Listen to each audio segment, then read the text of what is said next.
Everyone, আসসালামু আলাইকুম। আশা করি সবাই ভালো আছেন। তো দেখতেছেন যে কতগুলো চড়ুই পাখি বসে আছে আমাদের পাশের ফ্ল্যাটের আন্টিদের বারান্দার মধ্যে। আর ওনারা হচ্ছে খাবারের ব্যবস্থা রাখে, এজন্য অনেক পাখি আসে, ঘুঘু পাখি, টিয়া পাখি, চড়ুই পাখি, অনেক সময় কাকও আসে। তা আমি দাঁড়িয়ে দাঁড়িয়ে কিন্তু অনেক সময় বারান্দা দিয়ে দেখি। আর সকাল থেকে প্রচুর পরিমাণে বৃষ্টি হচ্ছিল। আমি খুব সকাল সকালে ঘুম থেকে উঠতে পারছি, কারণ রাত্রে আমি খুব তাড়াতাড়ি শুয়ে পড়েছিলাম, ঘুমিয়ে গিয়েছিলাম। তো সকালে ঘুম থেকে উঠে কিন্তু আমার ফার্স্ট টাইম বিছানাটা গুছাতে হবে। আর ঘুম থেকে উঠে ঘর আর বিছানা না গুছালে আমার ভালো লাগে না। তো আপনাদের ভাইয়া আবার দোকানে চলে যাবে, তার আগে আগে আমি সব কিছু গুছিয়ে নিচ্ছি। আর এই তো ঘুম থেকে উঠে কিন্তু আমি আরও টুকটাক অনেক কাজ করেছি। মেয়েদের মূলত কাজে হচ্ছে ঘর সামলানো, ঘর গুছানো, রান্নাবান্না করা। আমার কিন্তু ঘর গুছাতে অনেক পছন্দ। আমি বাবার বাড়ি থাকতে বিয়ের আগেও নিজের ঘর গুছাতে অনেক বেশি পছন্দ করতাম। 2 দিন যাবত যেহেতু অনেক বৃষ্টি, তো জামা কাপড়গুলো এইভাবে রেখে দিয়েছি, বুয়াকে দিয়ে সব একবারে ধুয়ে ফেলবো। তো এগুলো করতে করতে কিন্তু আমার একটু খিদাও লেগে গেছে। তো সকাল সকাল কিন্তু খেজুর খেলে অনেক উপকার শরীরের জন্য, এভাবে মনটাও ভালো থাকে। আর একটু 2 চামচ দই খেয়ে নিলাম। আর এই দইগুলো একবারে আমার ভাসুর বগুড়া থেকে এনেছে। তো যাই হোক, দই খেতে কিন্তু আমার অনেক বেশি পছন্দ। আর ফ্রিজে একটু ঠান্ডা ঠান্ডা দই খেতে ইচ্ছা করতেছিল, তাই খেয়ে নিলাম। সকাল সকাল ঘুম থেকে উঠলে কিন্তু মনটা অনেক ভালো লাগে, কাজকর্মের সাথে ব্যস্ত থাকলেও ভালো লাগে। তো আমি যেহেতু অনেক দিন যাবত আমার বাবার বাড়িতে ছিলাম, এখন যেহেতু শ্বশুর বাড়িতে চলে আসছি, তো অনেক কিছু নিয়ে গিয়েছিলাম। তো ওগুলো এখন এই কসমেটিকগুলো সুন্দর করে গুছিয়ে রাখবো।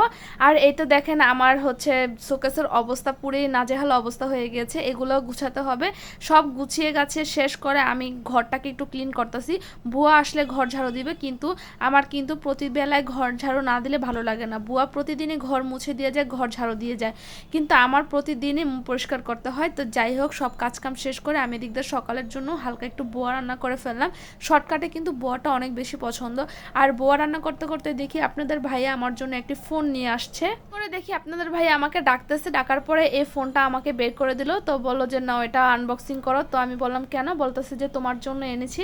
তো যাই হোক, আমি খুশি হয়েছে, কারণ আমার হাজব্যান্ডের যেহেতু মোবাইলের দোকান, তো মোবাইল আনাটা একবারে ইজি একটা ব্যাপার। তো যাই হোক, আমার অনেক সময় একটা মোবাইল প্রয়োজন হয় বা ভিডিও করার ক্ষেত্রে প্রয়োজন হয়, সেজন্য এনেছে। আনবক্সিংও করে ফেললাম, আর আনবক্সিং এর ভিডিওটা আপনাদের সাথে শেয়ার করে দিলাম।